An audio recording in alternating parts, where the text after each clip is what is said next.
everyone, and welcome back to Dumb Words, the thoughts and advice you didn't ask for from someone who is not qualified to give it. I'm your host, Tyler Edwards, author of the Outlands trilogy and Shadows of the Dark Realm. And what I want to talk about today is how authors should talk about their own work. But before we get to that, we have to dispel a pretty absurd idea that authors should not promote their own work.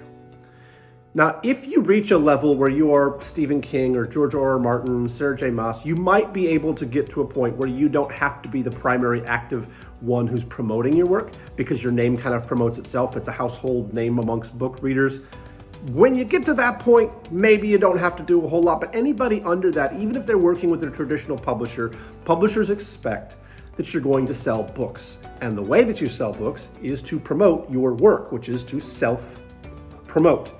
If you are an indie author or self-published author, there's no other way to do it. You're the only person who is in your corner. You're the only one who's going to champion, market, or share your work. So if you don't do it, no one will. It doesn't just magically get discovered out in the ether and like somebody's like, oh, hey, I found this and let me tell 5,000 other people about it so they can check it out. The only way your book is going to get recognized, seen, and known is if you share it. So the idea of not promoting your own work is absolutely ludicrous.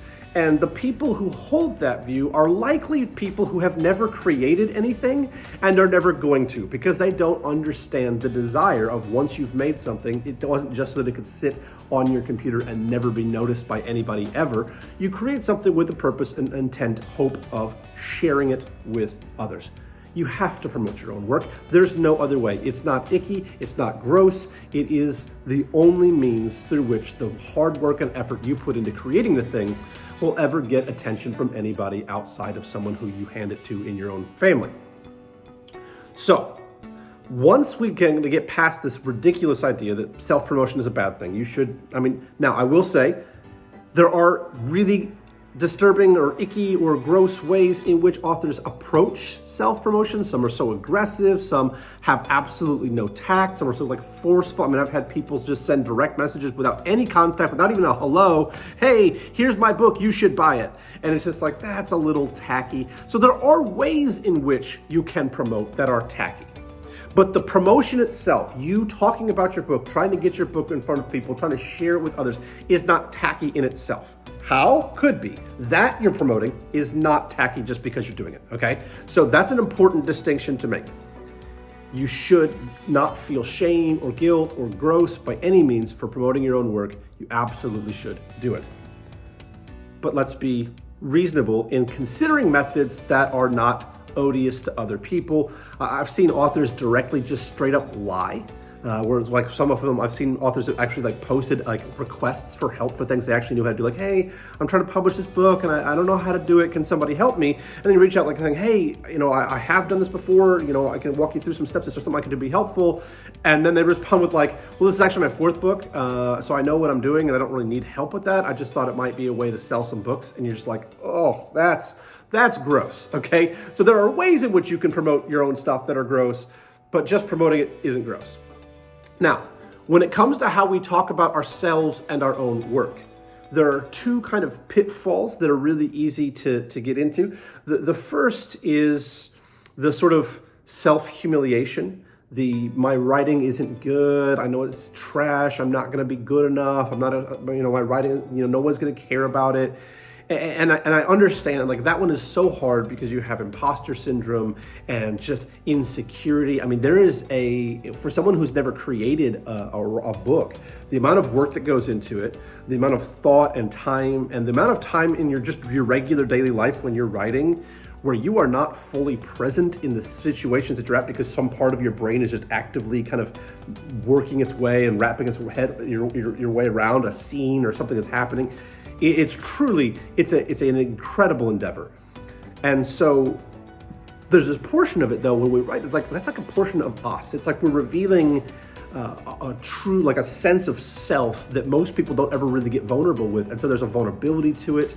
There is this intense, you have placed your heart and soul in front of another person in hopes that they'll accept it. And so it's an intensely kind of emotional, kind of scary, intimidating, self-esteem challenging type of a thing. And so it's really hard when an author is like, when you struggle with that, whether it's the imposter syndrome side or it's struggling with just confidence in the quality of your own work to the point where you kind of get real negative or really kind of depressed about it.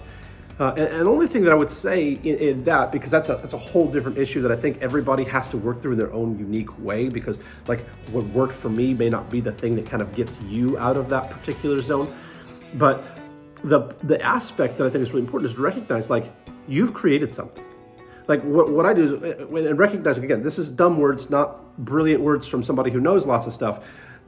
This is just something that was really key for me, is identifying which area you focus on. I can focus on the fact that there are greater writers in the world. I can focus on the fact that there's people that are more successful. I can focus on the fact that if I've sent out 55 queries to publishers and agents, I've got 55 rejections. And so it's like, wow, nobody thinks this is good enough, so I must not be good enough. Or I can recognize the fact that, like, hey, how many times did Harry Potter or Hunger Games or a lot of these really successful, how many times did they get rejected? I mean, Stephen King talks about the rejection, like he had like a nail and he just put rejection letters on it until he had to keep getting a bigger nail. Like, how many times do you see these massively successful, incredibly creative and brilliant and skilled writers who had this long beginning part of their journey was rejection, and you battle the emotions and the insecurities that come from writing with the recognition of everybody goes through that the rejection from these people, nobody knows what they're doing in this, everybody's just kind of guessing. It's not about the quality of your work, and your work can be really good even if it's not for the agent or not for that publisher or that person that read a review for it didn't like it. That doesn't mean it's not good, it just means you haven't found the right reader base yet. And so sometimes it's battling facts and feelings together to combat that sense. And again, this is a different thing for each person, but the things that I want to say, and that is in the encouraging note, is like, don't be Eeyore from Winnie the Pooh, right? Like, nobody's interested in that, like, oh, I wonder what Eeyore has, like, it's kind of a thing that sort of turns you off from a book, is going like, oh, this author is really just has no confidence in their own writing. They're not convinced, like, because if you don't think it's good, who's going to? If you don't love your work, who's going to? If you don't believe in what you've created, who's going to, right? It's having that sense of you've finished a book. That is something that a lot of people talk about, a lot of people aspire to, but most of them don't actually ever do. Some of them don't even start. So you've achieved something that's respectable. You've achieved something that's impressive. You've achieved something that takes serious work, and you should be proud of that. You should celebrate that. You should honor that. And part of that is, don't shame the work and don't shame yourself just because of the insecurity you have in it, because you balance that with the recognition of you've made something. And a lot of people haven't even done that. So honor the fact that you put in the work, that you put in the time, that you did something. Is it the greatest book that the world's ever seen? Probably not. And I don't say that to be critical. I say that to go, that's not on the table for most of us, right? There's only one greatest work ever made, you know? And that's probably not the pool that any of us are swimming in. But that doesn't mean it's not great. It doesn't mean it's not good. It doesn't mean it's not going to be exactly what someone needs when they read it. It may just be that your audience is a smaller base, or it may be that it just hasn't found its right audience yet. But so don't be discouraged. Don't be critical of yourself, except the fact that, man, you created something, and that is worthy of honor and respect and value. The other side of that, so I mean, hats off to you. That it's an incredible thing when you finish a work, when you finish a book that you have. Just I hate seeing authors beat themselves up for not thinking that they're really good, that their work is good. Because you actually did the work, and you should be proud of that. And so just, take some, hopefully that's an encouragement to you. Just recognize, like, man, there's people, like, look for the right people that can recognize and appreciate the amount of work and time and thought that goes into doing what you did, and honor that. On the other side, and this is the one that tends to me, is the authors that have a really high view of themselves or their work. I've seen authors that promote their own work as a masterpiece. Now, I'm not talking about they quoted somebody who called it a masterpiece. They took something from a review and shared it that was called a masterpiece. They call their own work a masterpiece. That grosses me out. And again, this is personal opinion. I'm not saying I'm right. I am right on this. But this is the grossest thing that I think an author can do, and one of the biggest turnoffs. I think part of the reason that some people think that authors shouldn't promote their own stuff is because some authors talk like this and say things like this, and it just drives me bonkers. When an author says, I'm my favorite author, or my book is my favorite book, nothing makes me less interested in an author or what they've created than hearing either of those two sentiments. Nothing. It is, and I find it odious as all get out, because that mindset comes from a place of just either delusion, which doesn't typically lead to good writing, overinflated ego, which doesn't tend to lead to good writing, arrogance, not good writing, or just wild self-obsession, also doesn't tend to lead to good writing. So the characteristics that lead to good writing don't tend to exist in somebody who goes, this is the best book ever written. Now, let me balance that with a statement. Should you be proud of your work? Yes. Should you think that your work is great? Yes. Should you have confidence and joy in sharing it? Yes. Should you do so without guilt or shame? Yes. All of those things, yes. But you don't have to be like, this is the greatest book ever written, or I'm my favorite writer to do that. You can just appreciate what it is. You can just go, hey, this is my book. I think it's really good. I'm really proud of it. I'd love to share it with you. I'd love to hear what you have to say. You can talk like a person and not like a psychopath in order to promote your work. But when an author goes through in this weird ego trip of, like somebody goes, oh, hey, post like, because I see this all the time in responses posts. Well, share your favorite author. It goes, well, I'm my favorite author. Does that count? I mean, gross, just gross.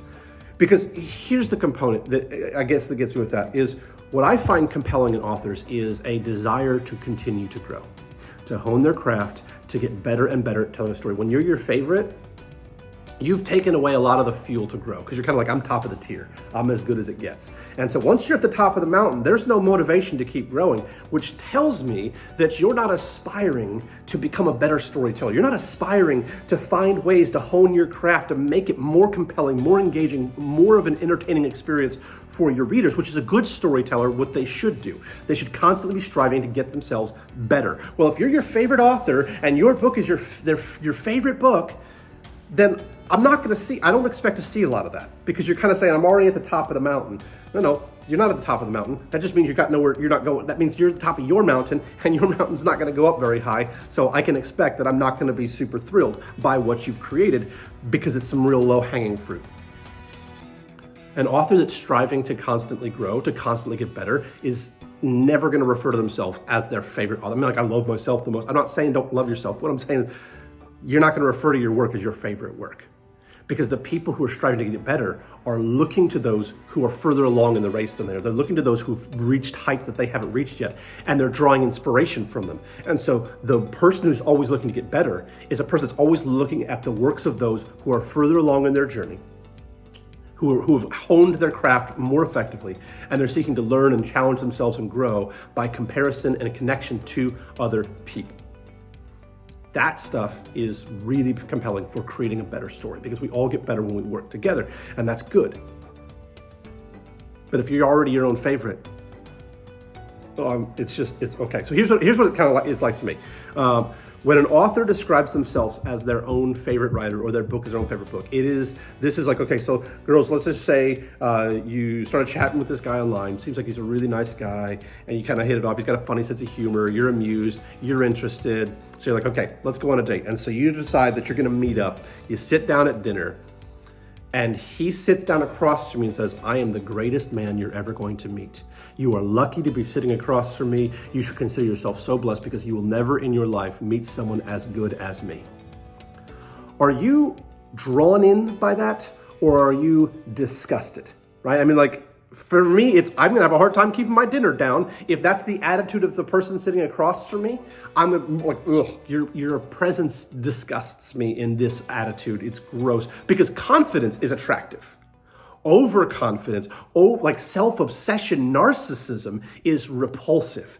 And so when somebody comes across because to me, that's what it is. When an author says, I'm my favorite author, or this is my favorite book, my book, what they're saying is, I'm the greatest. It's like sitting down at the dinner table. I'm the greatest person that you're ever going to talk to. And you're lucky to be in my presence. And it's just disgusting to me. And so what I would challenge for those of you who are writers and creators going don't talk about yourself like that. Don't build yourself up on this crazy platform of how amazing that you are. Or down here shaming yourself for how bad you think you are. Just acknowledge that you're a writer. You can love your work, you can think your work is great, but you don't have to go so far into this extreme of being your own favorite to talk about your work. That's not a good approach. That's not a good, even if you're just trying to sell copies and you don't care, it's not a good sales tactic. Be proud of it, champion it, love it, great.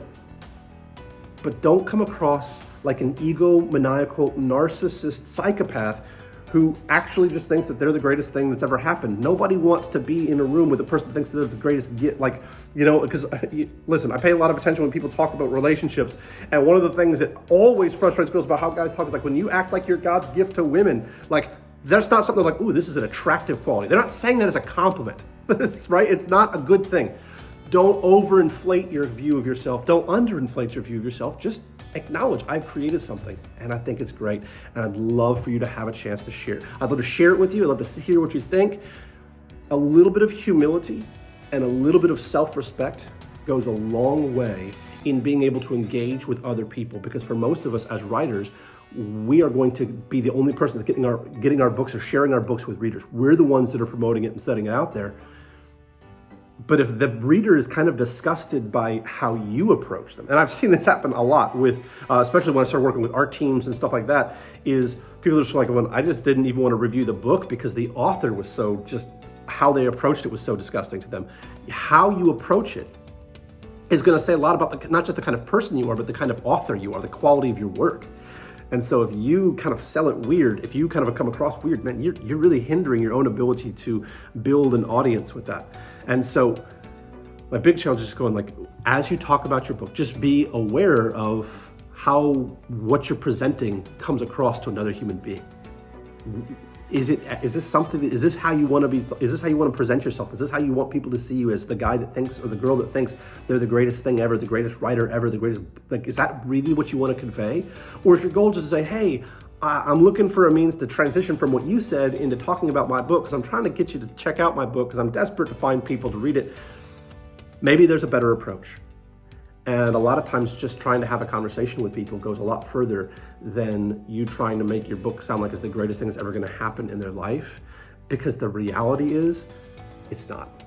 No matter how great your writing is, no matter how, and I'm not saying you didn't write an incredible book. What I'm saying is there's a lot more things that happen in people's lives that are going to be better than the book that you wrote under normal circumstances. Now, that doesn't mean they're not going to love your book.